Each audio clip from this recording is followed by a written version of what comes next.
வாழ்வோம் வாழ்விப்போம். இது இறைவாக்கு. இறைவனிடமிருந்து தன் அடியார்களுக்கு வழங்க பெறும் அருள் அமுதம்.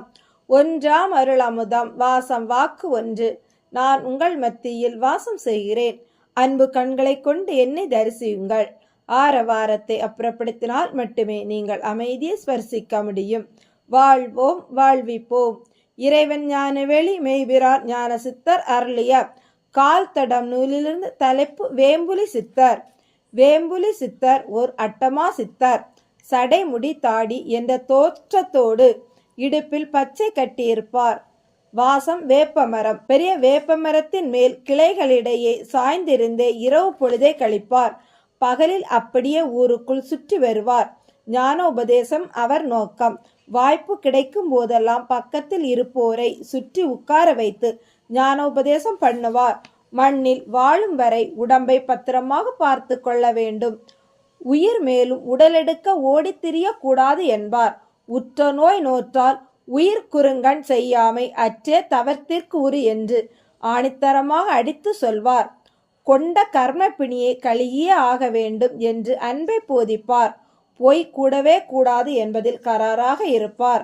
பார்ப்பதற்கு கரடுமுரடாக தோன்றினாலும் கருணை வயப்பட்டவர். அடுத்தவருக்கு துயர் என்றால் உடனே ஓடிப்போய் துடைப்பார். ஆனால் அவர் உதவ வேண்டும் என்றால் அவர்கள் பொய்யில்லாதவராக இருக்க வேண்டும். முதலில் யாரும் அவரிடம் சிரத்தை காட்டவில்லை என்றாலும் போக போக வேம்புலி சித்தரின் தேவை மிகவும் தேவைப்பட்டது. காரணம், வேம்புலி சித்தர் பொய்யே சொல்லாதவர்களுக்கு வரும் துன்பங்களை உடனே தீர்த்து விடுவார். அது சிறு நோயோ பெருநோயோ, நோய் என்றாலும் பிணி என்றாலும் மாற்றி விடுவார். அவர்களை காப்பாற்றும் முறை வித்தியாசமாக இருந்தது. வைத்தியர்களால் கைவிடப்பெற்ற இறந்து விடுவார்கள் என்று ஒதுக்க பெற்றவர்களை இவர் மீட்பார். இறப்பை நெருங்கி இருப்பவரை பக்கத்தில் போய் பார்த்துவிட்டு உடனே தள்ளி ஒரு குழியை தோண்ட சொல்லி அதனுள் இருந்து கொண்டு மண்ணை போட்டு மூட சொல்வார். அவர்களும் அப்படியே செய்வர். சில மணி நேரத்தில் இறப்பு நிலைக்கு அவதிப்பட்டு கொண்டிருந்தவர்கள் சரியாகி எழுந்து உட்கார்ந்து விடுவர்.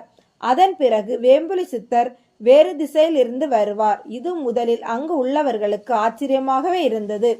வேம்புலி சித்தரிடம் இது பற்றி கேட்க பயம். ஆனால் அவர்களுக்கு இது சந்தோஷத்தையே கொடுத்தது. வேம்புலி சித்தர் சமாதியில் இறங்கிவிட்டால் நிச்சயம் இறப்பு நிலையில் இருப்பவர் தப்பி விடுவார். சுற்றுமுற்றும் ஊர்களில் வேம்புலி சித்தர் பெயர் பரவியது. நிறைய பேர் தேடி வந்து பயன் பெற்றனர். இப்படி நடந்து வரும்போது அந்த ஊரில் உள்ள வைத்தியருக்கு வேம்புலி என்றாலே வயிற்றில் புலியை கரைக்கும். இப்போது யாரையும் பயமுறுத்தி மருத்துவம் பார்க்க வைக்க முடியவில்லை. பார்ப்பவர்கள் எல்லாம் சாவு பயம் போய்விட்டது. வேம்புலி சித்தர் வந்த பிறகு எனும்போது தன் பொழைப்பை கெடுக்க வந்த எதிரியாகவே வேம்புலியை வைத்தியர் நினைத்தார். இதனால் வேம்புலியை ஊரில் உலாவ விடாமல் இருக்க அவர் சமாதி சென்றதும் அந்த சமாதியை மண் போட்டு மூடிய பின் பெரிய பாறாங்கல்லை அதன் மேல் உருட்டி வைத்து வேம்புலியை சமாதியில் இருந்து வெளியே வரவிடாமல் தடுக்க முயற்சித்தார். ஆனால் அது பயனற்றதாகவே முடிந்தது. காரணம், சமாதி உள்ளே போய் மண்ணை நிரப்ப சொன்னவர். ஆனால் சமாதியை உடைக்காமல் வெளியே இருந்து இவர் வருவார். ஒருமுறை வைத்தியர் உருட்டி வைத்த பெரிய பாறாங்கல் அப்படியே இருக்க வேம்புலி மறுநாள் வேறு திசையிலிருந்து நடந்து வருவதை பார்த்த வைத்தியர் இரவு சமாதியை போய் பார்த்தார். கல் வைத்த மாதிரியே இருந்தது. எந்த உடைச்சலும் இன்றி இருப்பதை பார்த்து சமாதியை உடைத்து பார்த்தார். உள்ளே வேம்புலி சித்தர் உடல். பயந்து அப்படியே ஓடி வந்து விட்டார். இங்கே வந்திருப்பவர் யார்? இது வேம்புலியா இல்லை அது வேம்புலியா என திணறினார். இவர் மாயக்காரரோ மாந்திரீகரோ என குழம்பி போனார். அவர் மூளை அதீதமாக வேலை செய்தது. இதற்கு முன் வேம்புலி இருந்த சமாதிகளை யாருக்கும் தெரியாமல் ஒவ்வொன்றாய் தோண்டி பார்த்தார். ஒவ்வொன்றிலும் வேம்புலி உடல் இருந்தது. கண்டு மயக்கமே வந்தது. இத்தனை உடலா ஒரு நபருக்கா? எப்படி சாத்தியம்? சிந்திக்க ஆரம்பித்தார். இறப்பை தடுக்கும் ஆற்றல் இறைவனுக்குத்தானே, இவருக்கு எப்படி வாய்த்தது என எண்ணி ஒரு முடிவிற்கு வந்தார். கடம்பன் என்ற பெயருடைய அந்த வைத்தியன் வேம்புலியை நேரில் சந்தித்து இந்த உண்மையை தெரிய விரும்பினார். பகலில் நேரில் பேச வாய்ப்பு அமைவதில்லை. ஊர்க்காரர்கள் உடன் இருப்பார். யாரும் இல்லாத இரவு நேரத்தில் சந்திக்க ஆசைப்பட்டு யாருக்கும் தெரியாமல் வேம்புலிக்கும் தெரியாமல் பின்தொடர்ந்து வேம்புலி தங்கும் வேப்பமரம் வரை வந்து மறைந்திருந்தார். வேம்புலி வேப்பமரத்தில் ஏறி 2 கிளைகளுக்கு இடையே சாய்ந்து கிடந்தார். மறைந்திருந்த கடம்பன் ஒரு முடிவிற்கு வந்தான்.